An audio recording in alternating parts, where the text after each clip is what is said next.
This evolution in both tactics and psychology set the stage for the defining moments of the January 1945. The black volcanic sands of Iwo Jima lay under a cold, gray dawn. A thin mist clung to jagged ridges, mingling with the acrid smell of gunpowder and smoke from distant artillery. Somewhere ahead, a network of concrete bunkers and twisted steel pillboxes waited silently, their entrances like gaping mouths in the rock.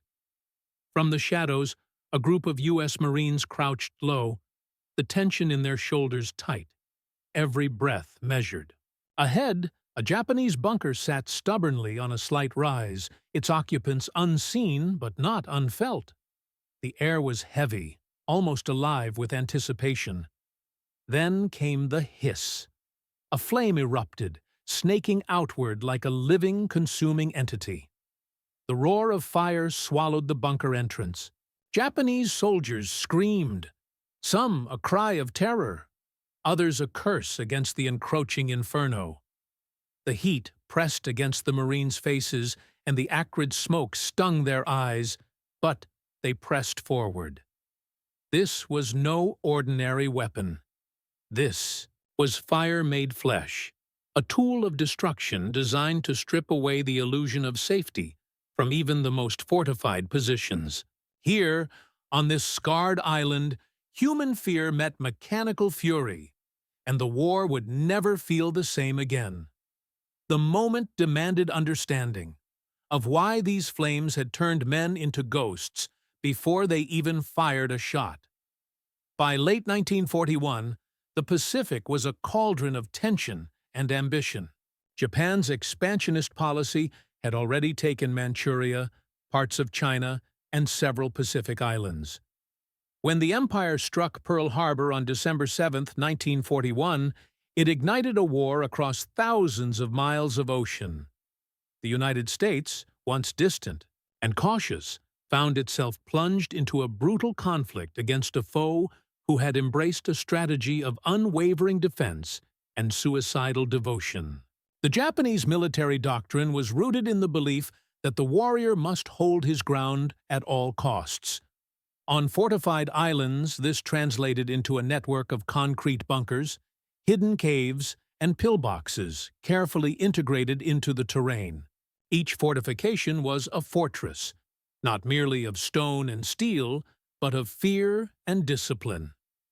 These defenses were often invisible from the sea, with gun ports angled to maximize crossfire and entrances concealed beneath volcanic rock or dense foliage. American forces quickly discovered that traditional bombardment, artillery, naval gunfire, and aerial bombing was often insufficient. Bunkers could survive days of shelling. Japanese soldiers inside waited silently, emerging only to counterattack. Early Pacific battles, such as Guadalcanal and Tarawa, had already demonstrated the deadly efficiency of these defensive positions. Casualties mounted, and assaults became bloody affairs with little ground gained. It was in this environment that the U.S. Marine Corps began to experiment with flamethrowers. These weapons were not new. The British had used them in World War I, but the U.S. adapted them for island warfare. Early models were cumbersome, carried on the back with pressurized fuel, tanks. But they had a unique advantage. They could project fire directly into confined spaces, flushing defenders from their positions or neutralizing them entirely. A flamethrower was more than a weapon. It was a psychological hammer. The terrain of the Pacific Islands exacerbated the need for such innovation. Coral ridges, jagged volcanic outcroppings, and dense undergrowth made conventional infantry assaults dangerous and slow. Japanese engineers exploited this, constructing interlocking defenses that could hold entire beaches against superior numbers. Each bunker or cave was a potential death trap, and Marines knew that a direct assault often meant paying the ultimate price. Flamethrowers offered a tactical solution. They could penetrate bunkers, scorch the interior, and force Japanese soldiers into the open. But their use came with risks. Operators were prime targets, carrying flammable fuel on their backs as they approached enemy positions. The psychological toll was also immense. For both attacker and defender, fire was a force no one could ignore. By 1944, as the U.S. advanced across the Marianas and prepared for assaults on Saipan, Peleliu, and eventually Iwo Jima, flamethrowers became standard equipment for assault teams. Engineers developed portable, more efficient models, some mounted on tanks, capable of projecting fire up to 40 meters. Each adaptation responded to a single brutal fact. Traditional weapons were insufficient against fortified Japanese positions, and the war demanded ingenuity to survive. The stage was set. American forces faced islands where every hill, cave, and bunker was a fortress. Japanese soldiers, trained to die rather than surrender, awaited the invaders with a combination of discipline and terror. Into this deadly environment, the flamethrower would enter, not as a weapon of subtlety, but as a revelation of fire, fear, and inevitable destruction. By mid-1944, the U.S. military had refined its strategy for the Pacific Campaign, centering on the island-hopping approach. Bypass heavily fortified islands when possible, but capture those critical for airfields and naval bases. Each new objective brought the Marines face-to-face with Japanese defenses that had evolved from previous encounters. The battles for Saipan, Peleliu, and later Iwo Jima would define the brutal calculus of modern warfare in the Pacific. Saipan, June 1944, marked a pivotal moment. Japanese forces had meticulously fortified the island with interconnected bunkers, caves, and pillboxes, turning natural terrain into a labyrinth of death. Artillery barrages and aerial strikes inflicted heavy damage, yet many defenders remained untouched, hidden in subterranean networks. The U.S. Marines quickly realized that conventional weapons could not dislodge determined soldiers entrenched behind reinforced concrete. Flamethrowers were deployed in small numbers at first, and the psychological impact was immediate. Accounts from both American operators and Japanese prisoners describe an almost primal terror. The sudden, blinding heat and unstoppable flames left little room for thought. Some soldiers surrendered. Others chose death in the fire rather than exposure. Peleliu, September 1944, offered an even harsher lesson. Coral ridges and rocky terrain created natural bunkers, which Japanese engineers enhanced with steel doors and interlinked tunnels. Initial frontal assaults cost thousands of Marine lives in a matter of hours. The flamethrower became a tactical equalizer, allowing small teams to neutralize positions that previously required entire platoons. Tank-mounted flamethrowers, known as Satans by the Marines, could project fire into cave networks with devastating effect. Eyewitness reports speak of walls of flame erupting into caves, forcing defenders to emerge into open fire or perish inside. The combination of technological adaptation and battlefield experience transformed the flamethrower from a minor tool into a strategic necessity. By the time U.S. forces approached Iwo Jima in February 1945, flamethrowers were integrated into standard assault tactics. The island was a fortress of black volcanic rock, riddled with bunkers, tunnels, and hidden artillery positions. Japanese defenders, aware of the weapon's existence, often fortified deeper underground or set booby traps at entrances. Despite this, flamethrower teams, both portable and tank-mounted, led assaults with striking effectiveness. They were paired with demolition teams, ensuring that no bunker, pillbox, or cave could remain unchallenged. Reports from the Marine units highlight both the fear instilled in Japanese defenders and the grim resolve of operators, many of whom knew that every step forward could be their last. Early encounters revealed an unexpected side effect. The weapon's psychological power often outweighed its physical destruction. Soldiers trapped inside bunkers reported a sense of inescapable doom. Some chose to detonate grenades, commit ritual suicide, or surrender rather than face the flames. Commanders quickly recognized that flamethrowers not only cleared obstacles but also broke morale in a way artillery never could. Training manuals were updated to reflect this insight, and flamethrower operators were often given special recognition for their bravery, knowing that their role was among the deadliest in the assault force.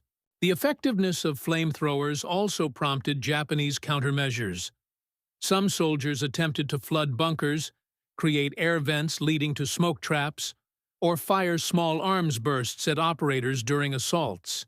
Yet these efforts rarely offset the inherent advantage of fire in confined spaces. By the end of 1944, the presence of flamethrowers had shifted the dynamics of the Pacific Campaign. Fortified islands were no longer impregnable, and the human cost of assault operations, while still immense, could be mitigated with careful, coordinated tactics. War in the Pacific. The battlefield had changed.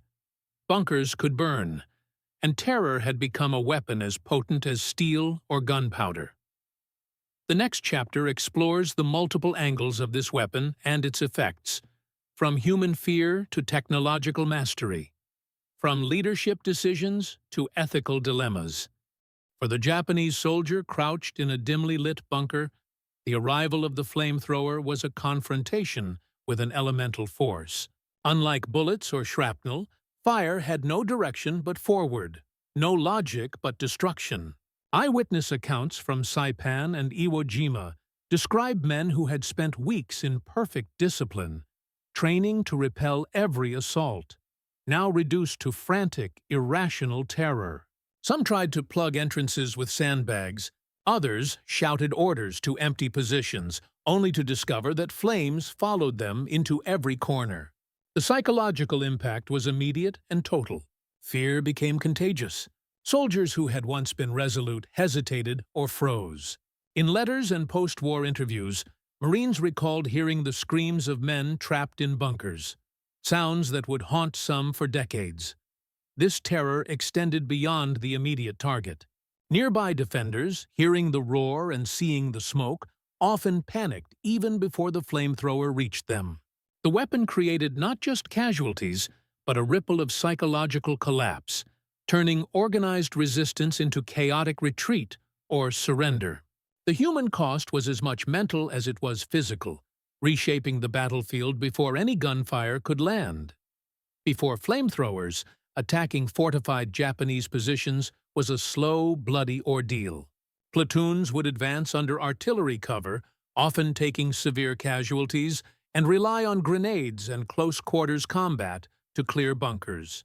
The introduction of flamethrowers allowed smaller units to neutralize positions with significantly fewer lives lost.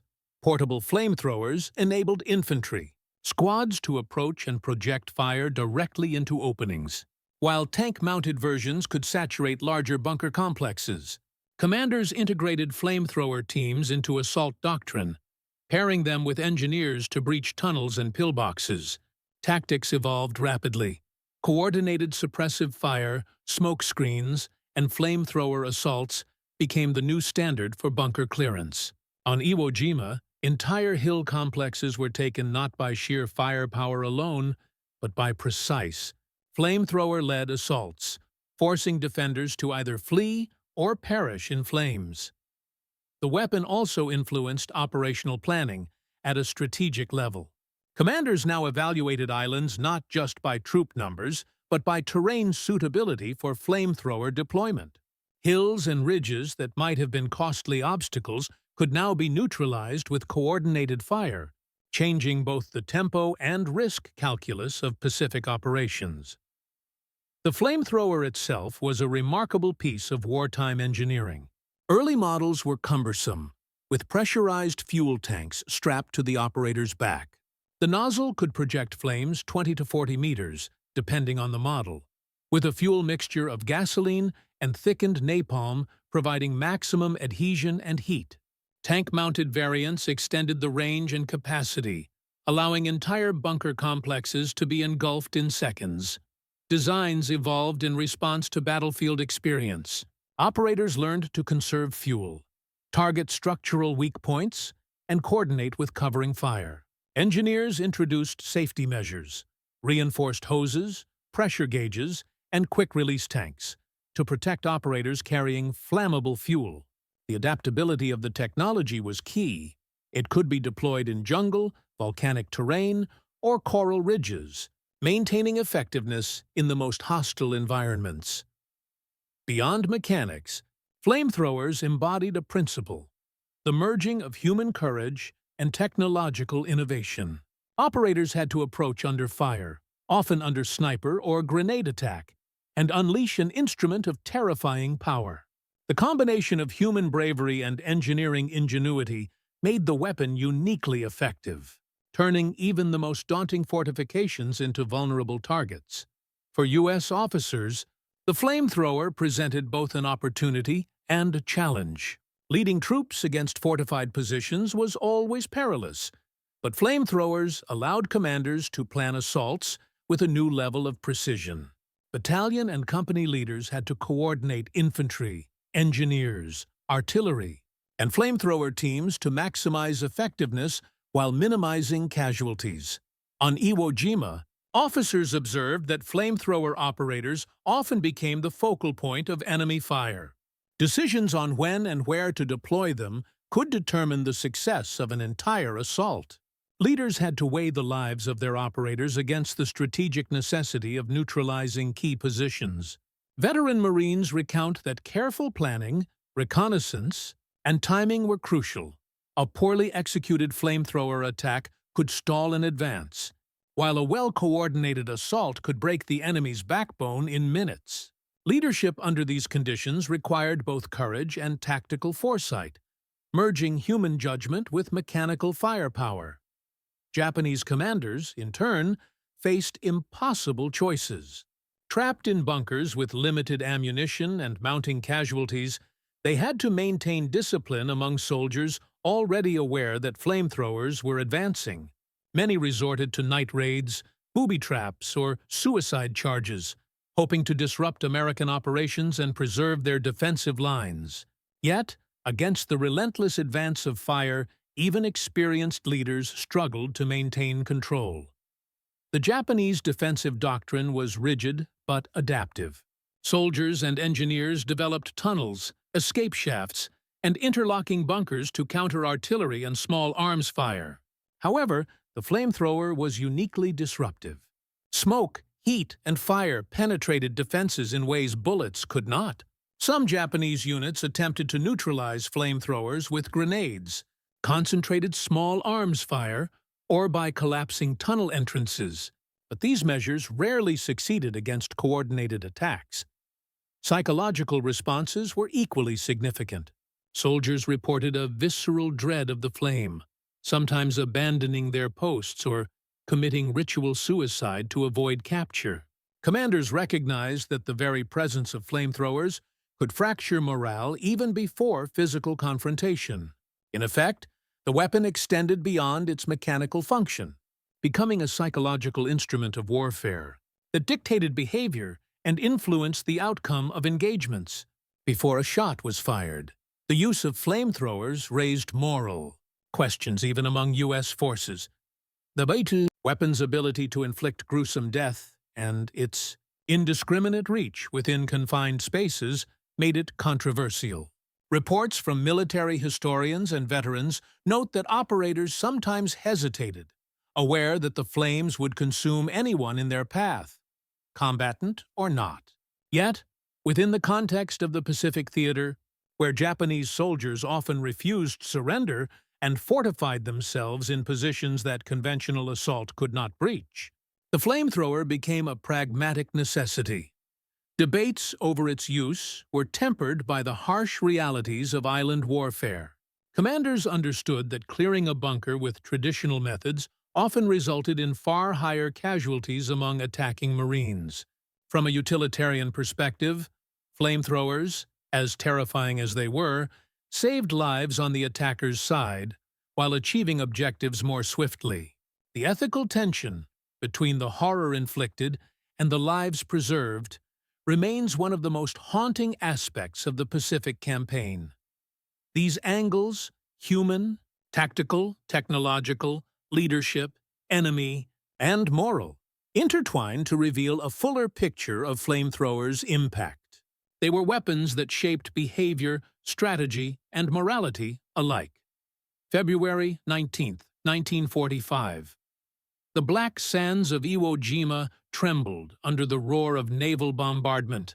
The first wave of U.S. Marines hit the beach before sunrise, their boots sinking into ash-like soil as explosions tore the air around them. From the volcanic ridges above, Japanese defenders unleashed machine gun fire and mortars, cutting down dozens in the opening minutes. Every advance was met with iron resistance. Pillboxes and bunkers carved into the rock seemed impervious, their entrances like yawning mouths waiting to swallow men whole. Among the assault units, flamethrower teams moved with deliberate courage. Portable flamethrowers were strapped to operators' backs, while tank-mounted versions, nicknamed Satan, rolled forward under covering fire. Their mission was singular: neutralize the fortified positions that had already claimed countless lives. As one team approached a heavily reinforced bunker on Hill 382, Japanese soldiers peered out briefly, then recoiled as the first jets of fire erupted. The roar of the flames consumed the bunker, and a plume of black smoke and heat forced the occupants to retreat or perish inside. Inside the bunker network, chaos reigned. Japanese soldiers scrambled through tunnels, attempting to seal entrances or deploy grenades. Some detonated satchel charges, collapsing sections of their own fortifications in desperate defense. Others, trapped by the advancing flame, succumbed to heat and smoke. For the Marines observing from the ridge, the spectacle was terrifying and awe-inspiring. Fire had become a weapon of both precision and indiscriminate force. The combination of flamethrowers and coordinated infantry assaults created an unstoppable momentum. On nearby Hill 362, a similar sequence unfolded. Tank-mounted flamethrowers projected streams of thickened napalm into caves, turning natural strongholds into infernos. Japanese defenders attempted counterattacks, but were driven back by the dual effects of flame and suppressive fire. The battlefield, once a tangle of deadly fortifications, was now being reshaped by an elemental force. The turning point of this engagement came not from sheer numbers, but from the psychological collapse induced by fire. Witness accounts describe Japanese soldiers surrendering after seeing bunkers engulfed, even when their own positions had not yet been reached. The roar of the flamethrower, the smell of burning fuel, and the inescapable heat conveyed a message that no words or bullets could. Resistance was futile. American officers observed, adjusting tactics in real time. Squads were deployed to exploit openings created by flamethrowers, engineers moved in to demolish weakened bunkers, and artillery fire shifted to suppress remaining pockets of resistance. The synergy of technology, leadership, and human determination reached its peak on these slopes. Every successful assault reinforced the effectiveness of flamethrowers, proving their ability to break the deadlock that had stalled previous attacks. By nightfall, the combined effect of fire and infantry had shifted the battle's momentum. Positions that had resisted for weeks were now partially neutralized. Casualty reports indicated heavy losses among Japanese defenders, while Marines, though battered, maintained the initiative. The island, a fortress of volcanic rock and human resolve, was yielding under the dual pressure of flame and relentless assault. The stage was set for the next day's operations, where flamethrowers would once again lead the charge, this time deeper into the island's interconnected network of caves and bunkers. The decisive moment had been reached. The balance of power on Iwo Jima was tipping, dictated as much by fire and fear as by bullets or steel. February 20th, 1945. Darkness lifted to reveal a landscape scarred by fire, smoke, and artillery craters. The previous day had broken the initial Japanese defensive lines on Iwo Jima, but countless bunkers, caves, and tunnels remained. The Marines knew that the fight for the island's interior would demand everything they had, and flamethrowers would be at the forefront. On Hill 362A, a critical ridge overlooking the Motoyama airfields, Japanese troops had fortified a network of interconnected caves. From within, machine guns raked the advancing Marines, and grenades were hurled through narrow entrances. Portable flamethrower teams moved forward under a hail of bullets, each operator acutely aware that a single hit could ignite their fuel tanks. The roar of the flames became the signal for coordinated infantry movement. As bunkers ignited, riflemen and demolition squads surged forward, exploiting the panic and confusion within. Tank-mounted flamethrowers followed, projecting massive columns of napalm into larger cave systems. The intense heat and suffocating smoke forced defenders into corridors where they became easy targets. Eyewitness accounts describe a mixture of horror and awe. Men watched the unrelenting fire consume fortified positions while simultaneously providing a protective shield for advancing troops. The synergy between firepower and strategy created a rhythm of assault, where each successful strike opened the way for the next. In one particularly harrowing instance, a Japanese commander attempted a counterattack with a small unit emerging from a tunnel. The flamethrower operators had anticipated this. A sudden burst of fire met the charge, halting it instantly. The battlefield became a series of micro-battles, each dominated by the psychological and physical supremacy of flame. Survivors described an almost preternatural dread, noting that the mere sound of the device's hiss could induce panic even before visibility of fire. The consequences extended beyond immediate casualties. Flamethrowers altered Japanese tactics overnight. Defenders deepened tunnels, fortified air vents, and set up booby traps at bunker entrances. Yet even these measures often proved insufficient. Fire, once unleashed, exploited the very architecture meant to protect them. In many cases, entire platoons surrendered or perished in their entrenchments, unable to escape the relentless heat. By late afternoon, U.S. forces had captured several strategic ridges, opening paths toward the central airfields. The combined effect of flamethrower assaults, infantry pressure, and tactical coordination had shifted the operational momentum irrevocably. Commanders reported that positions once considered impregnable were now vulnerable, and the morale of Japanese defenders was visibly eroding. Reports noted that even hardened veterans displayed signs of fear when confronted with the flames, a rare psychological victory in a war defined by rigid discipline and stoic endurance. The climax of the battle was not a single moment, but a sequence of converging forces: fire, human courage, technological innovation, and strategic foresight. Flamethrowers had transformed the nature of assault operations, breaking stalemates and redefining what was possible on heavily fortified islands. By nightfall, the Marines held the high ground, battered but triumphant. The horrors of the battlefield were undeniable, yet the decisive effect of flamethrowers had been proven. Japanese fortifications, designed to withstand conventional attacks, were now vulnerable to a weapon that combined physical destruction with psychological terror. The aftermath of this turning point would be profound, not just in terms of territorial gain, but in its influence on tactics, strategy, and human psychology. The island was a testament to the brutal calculus of war, where innovation and courage intersected in fire and smoke. By February 21, 1945, the immediate tactical victories from flamethrower assaults on Iwo Jima were undeniable. Key ridges and airfield approaches had been secured, and Japanese defensive lines, once seemingly impregnable, were fractured.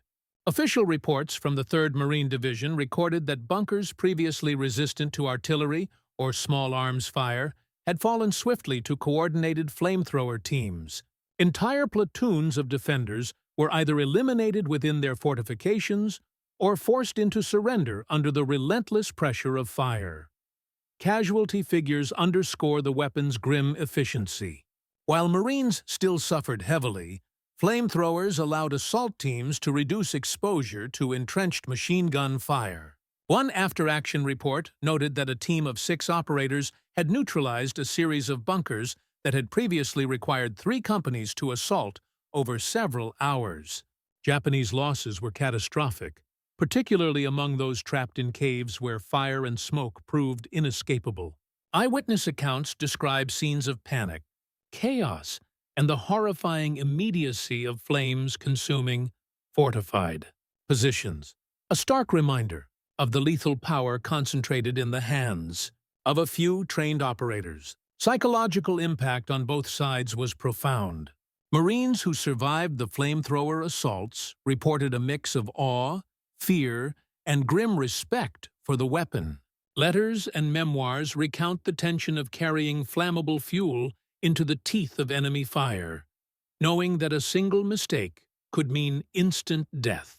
For Japanese soldiers, even those not directly exposed, the sound of the flamethrower hissing or the sight of its flames across the ridge was enough to induce terror.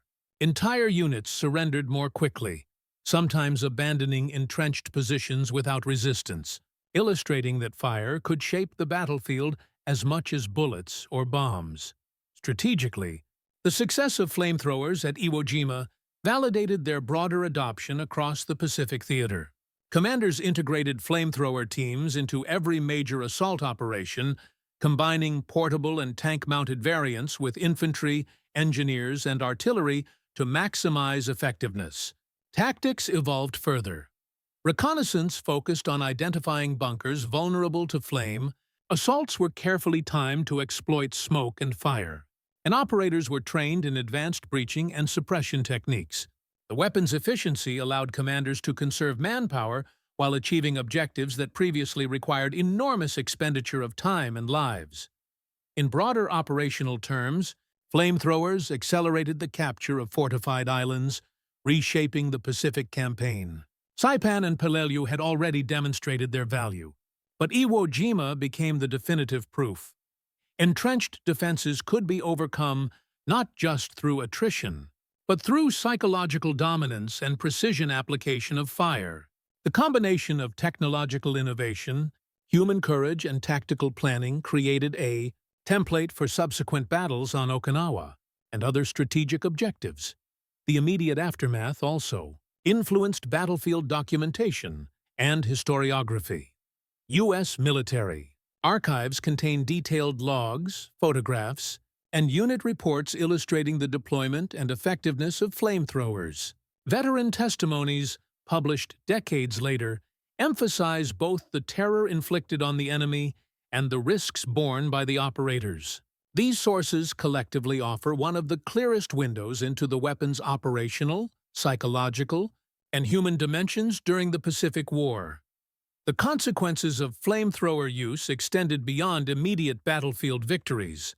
By the end of February 1945, U.S. forces held the majority of Iwo Jima's key terrain, but the island's capture had come at a staggering cost. More than 6,800 Marines had been killed, and over 19,000 wounded. While Japanese casualties exceeded 18,000, most of them within bunkers and cave networks neutralized by fire. Flamethrowers had not only accelerated the fall of positions, but had contributed significantly to these staggering figures, leaving a legacy of horror and strategic necessity intertwined.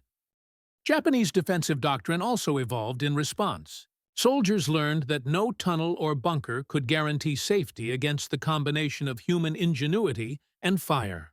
Some units attempted to extend ventilation shafts or create secondary escape routes, but the psychological impact persisted. The sight or sound of the flamethrower could induce immediate panic, sometimes preempting resistance entirely. Military historians note that this fear became a form of weaponized psychological warfare, turning entrenched fortifications into instruments of vulnerability once the Marines approached with flame. The strategic implications were equally profound. Flamethrowers allowed U.S. forces to take fortified positions more rapidly, conserving manpower for subsequent operations in the Pacific. The successes on Iwo Jima influenced planning for Okinawa, where flame-based assaults were integrated from the outset. Infantry tactics, engineering support, and firepower coordination evolved, setting a new standard for assaulting heavily defended islands. The weapon's psychological effect was formally recognized. Manuals and operational guides emphasized the terror it inflicted as a force multiplier, shaping how commanders deployed men and machines. From the human perspective, flamethrower operators emerged as both heroes and symbols of the war's brutality. Letters, memoirs, and oral histories highlight their courage in carrying flammable fuel under enemy fire, advancing while surrounded by death and smoke. At the same time, the weapon forced a reckoning with the moral and ethical dimensions of combat. Marines were acutely aware that their actions would leave no survivor in many bunkers, and this burden weighed heavily on those tasked with wielding fire as a weapon. Finally, the aftermath of Iwo Jima and other Pacific campaigns demonstrated the intertwined nature of technology, psychology, and strategy. Flamethrowers had transformed the landscape of warfare.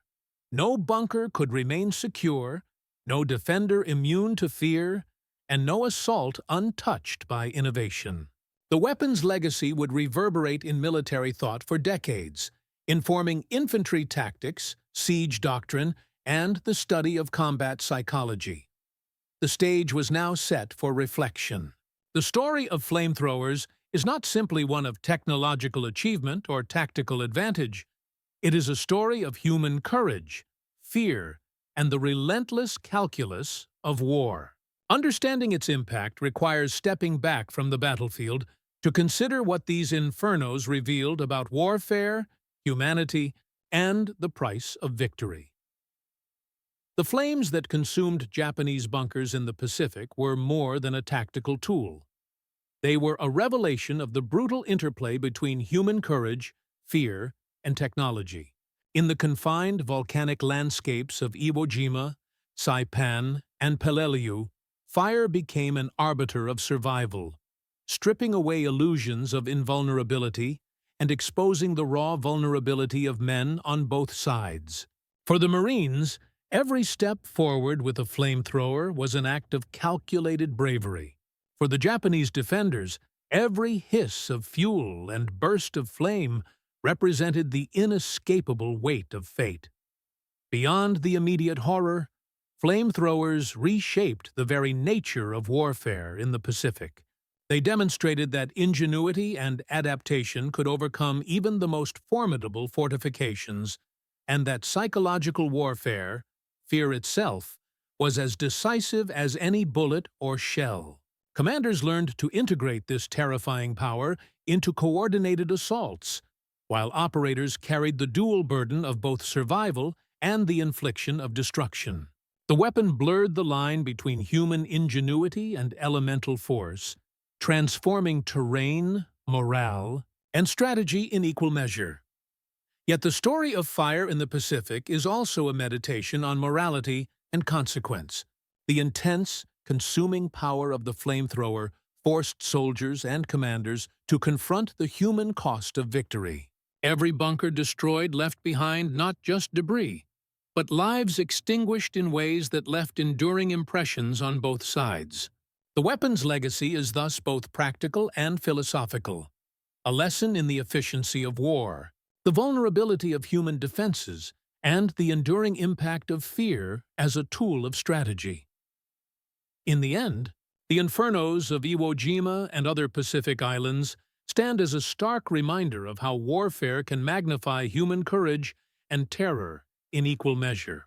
They reveal the delicate balance between innovation and destruction, strategy and morality, and the relentless human endeavor to survive or prevail in the face of overwhelming odds. Fire, in its most controlled and lethal form, became history's voice on those islands, a voice that still speaks of fear, resilience, and the profound consequences of modern warfare.